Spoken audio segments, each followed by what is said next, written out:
Hey Warriors, welcome to my video series on Medusa's Head, which is a Greek myth that's located in our closed reader workbook. I thought I'd start the video series out with a short video explaining what a myth is, how to read a myth, and just give a little bit of context to this specific myth that we're going to read. So first, what is a myth? A myth is a story that is told orally. So it is spoken, it's not written down until much, much later. So it is a story that people would tell one another in a community or in a culture. And the different storytellers would learn the stories and they would tell the stories. And then over time, the stories would change a little bit. So parts would get added, parts would be taken away, until the stories got handed down over time into what we have now. That's why sometimes, I know, particularly with Greek myths, you can find many different versions of the story still. So sometimes you'll read a story and you're like, oh, I heard kind of a different version of this before. And that's not you. That's actually because of the way that these stories came down to us over time, because they were told and retold and retold, and they didn't have one specific version. It's not like Harry Potter that just was published one day and we have one version of that story. So a myth is a story that comes from a culture. All cultures have myths. We can look at ancient Egypt. We can look at Native American myths. There are myths that come from China, from India, and we're going to focus specifically on Greek myths in the story. The Greek mythological tradition has been written about quite a bit and studied quite a bit and adapted even into the Percy Jackson books and movies. And so the story might seem familiar to you. You might be familiar with some of these elements, and that's, again, not an accident. These mythological traditions find their way into other literary traditions that we're familiar with. How do we approach a myth? We approach it kind of the same way we approach any story. We've talked about since the beginning of the year that storytelling comes to us in many different forms. Sometimes it's something that we read, sometimes it's something that we watch on television, sometimes we go to a movie theater and we watch a movie. And all of these stories have those story elements that we studied since the beginning of the year, and that includes myths. So there's going to be characters and problems, and there's going to be a setting, and there's going to be that plot arc that we studied earlier in the year. And particularly important to a myth, though, is theme. So we really have to focus in on the theme, and I know that theme can often be the most challenging story element for us to kind of get our head around. But the good thing about Greek myths, well, all mythological traditions, but we are talking about Greek myths in this specific, with this specific story, is that the myths really were they really were meant to give a moral lesson. A lesson about how to live your life, what kind of person to be, what kind of citizen to be, so that the theme is always that moral lesson.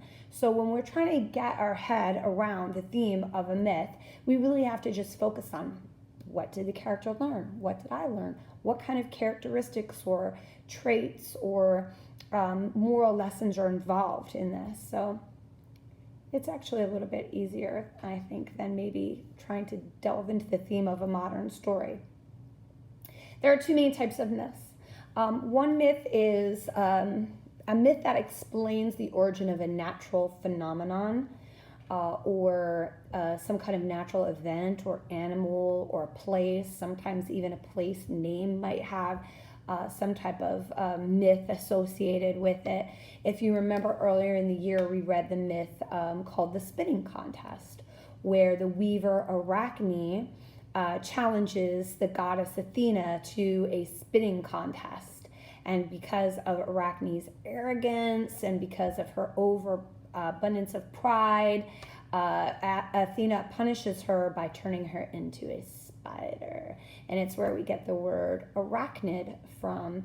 And certainly in a Greek tradition, it was sort of the understanding of this is where spiders come from. They're weavers. That's what they do. They weave their web. This could explain storms. Why was the ship lost at sea? Why did the volcano erupt? So that's one main type of myth, something that is trying to explain the origin of something in the natural world. The second type of myth is the type of myth that we're going to read in the Medusa's head, which is a hero's tale. A hero's tale is meant to be inspiring.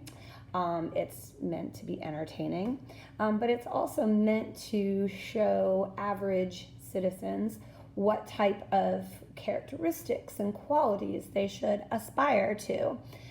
Again, it has that theme of having a really strong moral lesson. How was somebody supposed to act? What kind of virtues and characteristics were valued in the society? The Greeks believed that there had been an age of heroes and that they were living in a time after that age, so that all of these heroes and things, they had been real people, but they were all gone. The heroes were gone. The main character of our story, Medusa's head, is a hero, and his name is Perseus. And he was actually very early on in the age of heroes. He was one of the first great Greek heroes. And as it turns out, he has a descendant that is also becomes a hero. So he is the great grandfather of the hero Heracles, who in the Roman tradition is known as Hercules. So you may be familiar with the stories of Hercules or Heracles in Greek.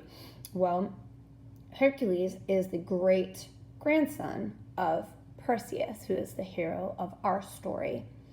So this was just to get us started, just a little introduction to our myth reading that we're going to do in the close reader.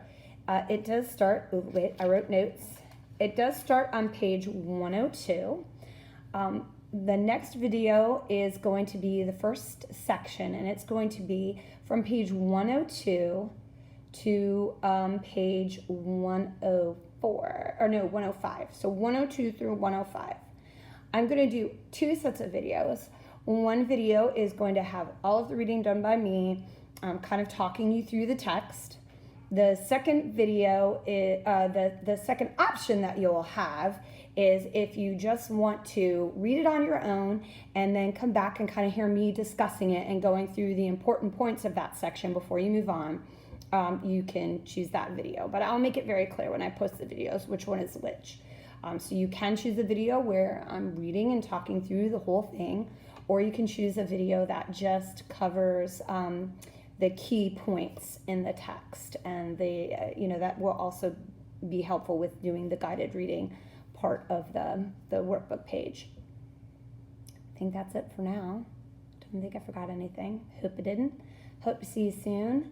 Remember to like and subscribe, and as Jaden's mom pointed out, ring the bell so that you get notifications about any new videos.